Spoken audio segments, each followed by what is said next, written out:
जय महादेव, जय भोलेनाथ। नमस्कार, मैं साधना पांडे मार्गदर्शन पे आपका स्वागत करती हूँ। दोस्तों, 2024 में 2 सितंबर को सोमवती अमावस्या पड़ रही है। सोमवती अमावस्या सुहागिन महिलाओं के लिए वरदान से कम नहीं है।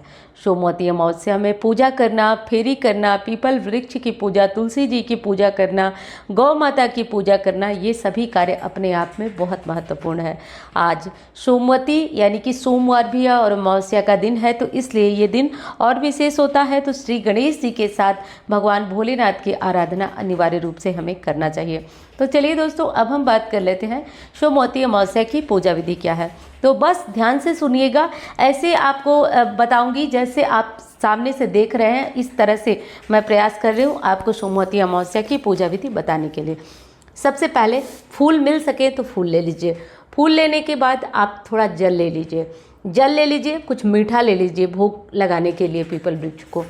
थोड़े से काला तिल, थोड़ा चावल, थोड़ा चंदन ले लीजिए और थोड़ा सा रोली ले लीजिए। और सिंदूर, नया पैकेट में से आप सिंदूर निकाल लें तो सिंदूर ले लें। इतनी सामग्री चाहिए और सुहाग की कुछ सामग्रियां चाहिए। सिंदूर चाहिए, बिंदी चाहिए और जो भी सामग्री आप जानते हैं दान करना होता है, तो अधिक से अधिक, कम से कम जो भी हो सके आप उतनी सामग्री ले लें अपनी क्षमता के अनुसार। केवल इतनी ही सामग्री ले जाना है और साथ में एक सूत ले जाना है। सूत मतलब देखिए, जो आप धागा सिलते हैं ना, रील जिसको बोला जाता है, वो धागा भी ले सकते हैं, कलावा वाला धागा ले सकते हैं। दोनों में लाल या पीला, यही 2 कलर होता है, जिसमें से आप ले लीजिए। बस इतनी सामग्री लेकर आप किसी पीपल वृक्ष के पास चले जाइए। पुराने पीपल वृक्ष के पास अगर परिक्रमा फेरी लगाते हैं तो ज़्यादा शुभ होता है। सबसे पहले क्या करेंगे वो जानिए। पीपल को प्रणाम करेंगे। उसके बाद 1 लोटा जल, उसमें काला तिल, थोड़ा सा अक्षत, थोड़ा मीठा और अगर कच्चा दूध मिल पाया है तो ठीक है, सब डाल करके चढ़ा दीजिए। उसके बाद चढ़ाने के बाद जल दे दिया आपने, एक दीपक आप प्रज्वलित करेंगे। दीपक कैसे प्रज्वलित करेंगे? तो देखिए दोस्तों, आज रुई का दीपक नहीं जलाया जाता, रुई स्पर्श भी नहीं किया जाता। तो आज मार्केट में आपको आपको जो कपड़े की बाती होती है वो मिल जाती है, तो उसको ले लें। नहीं मिल पाती है तो आप कलावे को काट कर ही बाती बना लें और घी या तिल के तेल का दीपक एक वहाँ जला दें। जलाने के बाद अब आपको करना है पीपल वृक्ष की पूजा। पूजा में आप चंदन, धूप बत्ती जला दें, थोड़ा सा अक्षत वहाँ डाल दें, थोड़ा भोग लगा दें और जो सामग्री आप ले गए हैं सुहाग की, जिसमें चूड़ी, बिंदी, सब वहाँ खोल करके पीपल वृक्ष के पास रख दें। खोल करके रखें, लेकिन इस तरीके से रखें कि कोई दूसरा आपके सामान पे चढ़ न जाए या आपका सामान कोई दूसरा लेके चला न जाए, क्योंकि ये सारी चीज़ें भीड़ भाड़ के कारण हो जाती हैं। तो ये ध्यान आपको रख देना है। दीपक जलाकर बस इसी प्रकार आपको पूजन कर लेना है। अब हो गई आपकी पूजा, इतनी ही पूजा करना है। अब हाथ में जो आपने सूत लिया है, सूत ले लीजिए और मूंगफली या फिर बिंदी के पत्ते 108 ले लीजिए, मूंगफली ले लीजिए और चाहे तो ड्राई फ्रूट में से कोई भी ड्राई फ्रूट, आप किशमिश ले सकते हैं, आप मखाना ले सकते हैं, आप काजू ले सकते हैं, कुछ भी घर से ही गिनकर 108 रख लीजिएगा। आपका मन न चाहे तो आप चना भिगोकर उसे भी 108 की संख्या में गिन के पहले से रात को ही तैयारी करके रख लीजिए। अब क्या करेंगे आप, ये सारी सामग्री आप ले करके एक प्लास्टिक में, और आप धागा को पीपल वृक्ष में बांधा नहीं जाता है, लपेटा जाता है। तो पहले किसी धागे में दूसरे के धागे में फंसा दीजिए और उसको आप घड़ी की सीधी दिशा जैसे होती है उस तरह परिक्रमा करते हुए लपेटते हुए चले जाएं। अब जितनी आपको परिक्रमा करना है, आपको 108 करना है, आपको 11 करना है, 21 करना, उतनी परिक्रमा धागा लपेटते हुए करें। कभी कभी क्या होता है कि हमारी परिक्रमा बाकी होती है और हमारा जो सूत होता है वो ख़त्म हो जाता है। तो अगर सूत ख़त्म हो जाए तो घबराने वाली बात नहीं है, आप छोड़ दीजिए। बाकी आप बिना सूत के जो बची हुई परिक्रमा है वो पूरी कर लीजिए। तो इसमें कोई घबराने वाली बात आपकी नहीं है। अंत में आप थोड़ा कपूर जलाएंगे। जला करके जब आपकी परिक्रमा पूरी हो जाए तो जलाकर आरती करेंगे। हाँ, बहुत थकान हो जाती है, थक जाते हैं आप, लेकिन आप ये परिक्रमा करने के बाद बड़े लोगों को प्रणाम करें, घर आएँ। घर आने के बाद क्या करना है कि आपको, कुछ लोग जो है वो खाना खाते हैं, कुछ व्रत करते हैं। तो देखिए, व्रत करना अनिवार्य नहीं है, आप व्रत चाहें तो कर सकते हैं, नहीं तो आप साधारण खाना जो होता है वो खा लें।